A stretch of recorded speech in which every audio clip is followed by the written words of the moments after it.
Rainy day here in San Diego, even though the weather said it was going to be sunny. It's kind of frustrating. The weather's been wrong for probably 4 days now. It was fun yesterday at the swap meet when I'm walking around and it just starts pouring down rain on everyone and we're all running for shelter. It was pretty funny. Anyways, time to put a little bit of time on the LJ20 project. So this is the factory LJ20 transmission manual. I believe it's a 4-speed with a reverse. And this is what I want to mate up to the Kawasaki ZXi 900 3-cylinder jet ski engine. So this is in pretty good condition. So I'm taking it apart. All the gears are in good shape. A little bit of grime and stuff in there. Gaskets were pretty jacked up. No oil in it. But the bearings are good. They all roll real nice. So I'm just cleaning it all up. And basically what I have to do, so I don't have a bell housing, so I'm going to have to figure some out there. But then in addition to that, I have to mate the flywheel, which this is the flywheel for this. And this is normally keywayed onto the output shaft of the LJ20 engine. So on this side we got the clutch assembly, which is in remarkably good shape, and I think that it's big enough and robust enough to deal with what I want to do. So basically what I got to do, this fits on here, throwout bearing, clutch lever, all assembles on here. It's all contained. So what I have to do is figure out how I'm going to get this attached to the output shaft of the ZXi 900. I've got a few things I'm considering. The output shaft on the jet ski engine has threads on it, and there's a little flange thing with like teeth on it, like dog rings, dog legs, whatever you want to call them. I'm thinking what I can do is either remove that and try and attach it with a keyway, or I would have to make a keyway or weld something onto the shaft, maybe a sleeve over the threads, make a key slot with a hand grinder. I don't know. The other option would be to machine off the dog leg feet and then get that evenly ground flat, and then make a spacer to compensate for this flange, and then bolt those together. That seems like the most logical solution. Would it shear the bolts? I don't know. It's possible. I've already got 2 holes drilled here though, so I can use that as a circumference and go off of that. So these are the puller bolts for the original design when this is on the crankshaft of the LJ20 engine. Binding them together is the hard part of this task, and figuring out the bell housing. The easier part is working on either side, which is getting the transmission functional and getting the engine functional. So I've ordered the carburetor kit, and it was only 20 bucks on Amazon, so I'm hyped on that. Still waiting for that to get here. Still waiting on everything else to get here for the LJ20, so I don't really have anything to do on the car right now. At least, not that I really want to dig into. There's plenty to do, but I don't want to dig into that stuff right now. So basically, going through these suckers, we've got a lot of faces here. This piece goes on there, which kind of connects the two top and bottom together. There's gasket material that's remnants. This is kind of dirty. Seals look good though. So I gotta get this gasket material off of here. And on the output side, there's gasket material. And just cleaning that up. I'm gonna pull this guy out, clean out the inside, get a nice spigot span, and then just reassemble. Nothing really too crazy. I don't really have to do anything here. Just kind of get the oil and whatever particles are on there, get those off. Give it a good spray and oil. And then basically down in here, it's really simple design. My reverse cog right there. Bearings are good inside. Just a little bit of stuff in there. It's really not bad. Probably just a wipeout's gonna do it. Spray and wipe. And then the top is a little more complicated. So the top has these forks, which are all in this channel system here, and they coincide with a lever action, which puts leverage on these. They're kind of hard to do by hand, but basically it goes over, in the middle, up, down. So I've cleaned those out, I've oiled those, and then this is the piece where the output shaft goes. So I got to clean that out. Clean that gasket material off. Clean that gasket material off. Seal seems all right. So yeah, I got to clean all that up. Then I'm going to try to find a gasket set, but I really don't have a hard set on that. I think I'm just going to have to either make them or just use silicone, which should be fine. Shifter linkage assembly piece that goes on top of that piece I just showed you. Oh, losing weights. Where you going there, you turkey? Get back in there. All right. So this is basically the shifter. That goes in with this piece. Coincides in those little slots. Boom, boom, boom, boom, boom, boom, boom, boom. Bop, bop, bop. And then I've got the linkages for this, which I don't have any of the bushings or hardware for that, so I got to find that stuff. But nothing stopped me from just getting this cleaned up and reassembled, so that's what I'm doing. So nothing too exciting today, but we're making progress towards a solution. Well, either the transmission is going to be nice and ready to go for a rebuilt engine, or if I find another engine, or we're going to get it working for the ZXi 900 3-cylinder 2-stroke jet ski engine, which I hope will work. Now, I've got guys that are LJ20 guys that sell overpriced parts on eBay. They're saying basically this isn't going to be able to take it, that this is made for like 37 horsepower or whatever it is, and putting a 100 horsepower engine on it is going to grenade this essentially, or shear off my splines or whatever. I'm not so convinced. After putting on the dirt bike engine and running that tiny little clutch, that tiny little crank, and moving the whole car around, I think these things can put up with a lot more abuse than people realize, especially in this format. So we're going to give it a shot.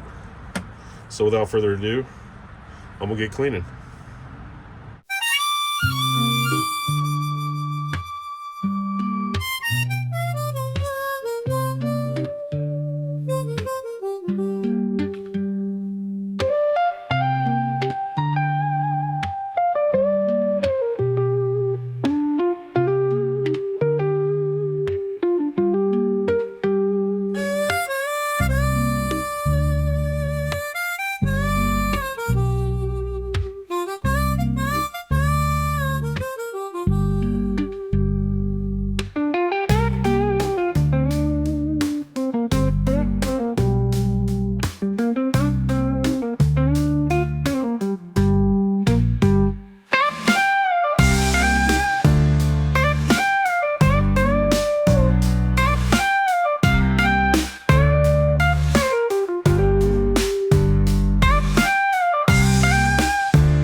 So I had a pretty productive day yesterday, getting everything cleaned up. Took a lot longer than I expected, but that's just kind of the way it goes when you're hand cleaning engine parts.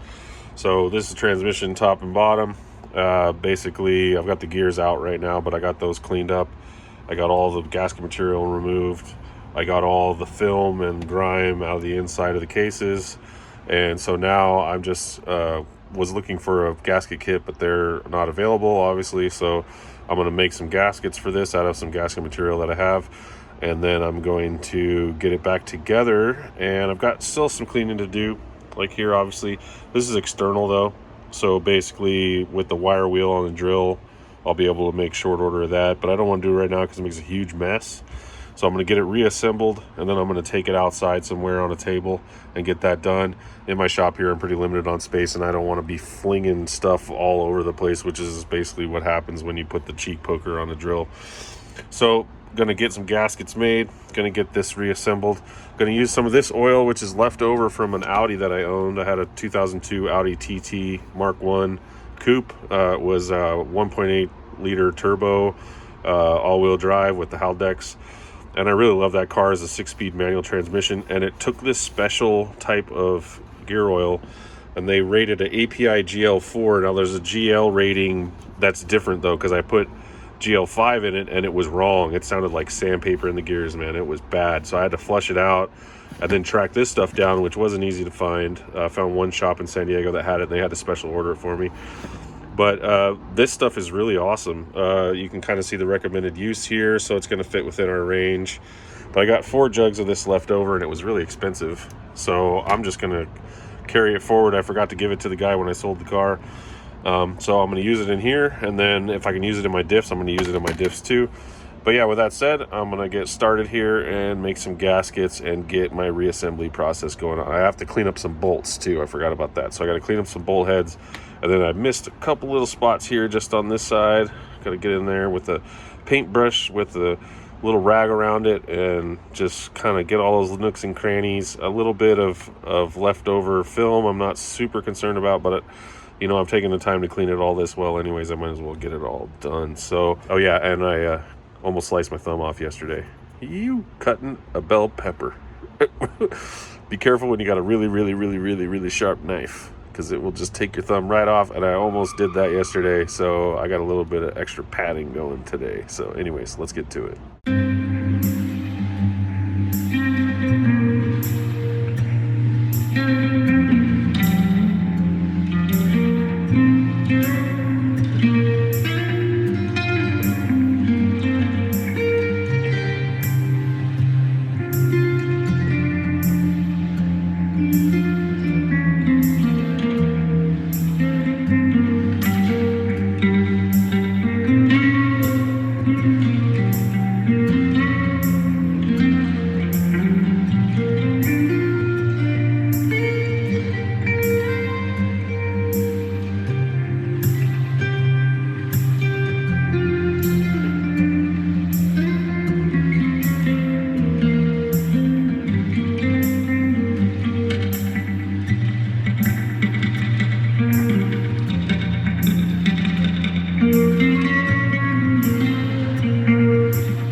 so everything's clean. All my gaskets are made. I got some silicone, which I'm gonna just lightly coat these areas, and this is where the silicone goes. And then I'm gonna reassemble. So let's get to it.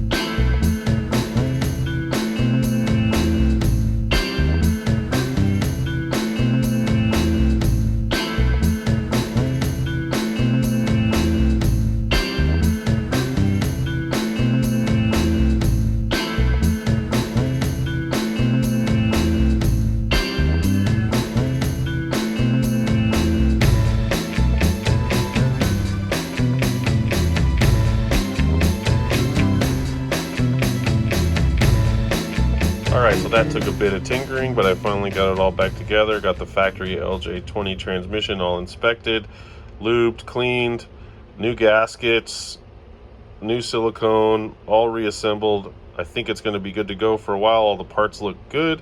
So I need a few pieces for the shifter linkage, but I'm not quite at that stage yet. I can shift it how it is for now.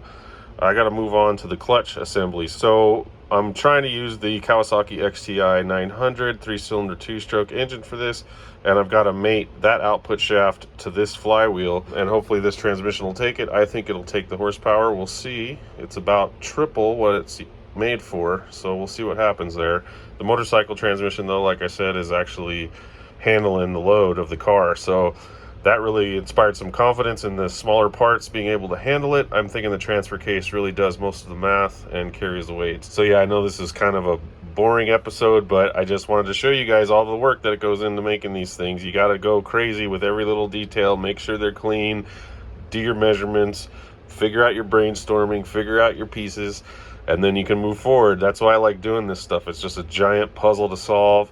So I hope everyone's having a great day. I really appreciate you watching. Be sure to subscribe if you haven't yet. Like, comment, whatever you want to do. Really appreciate it. Helps the channel a ton. And we'll see you in the next segment, hopefully with a healed thumb. Yee.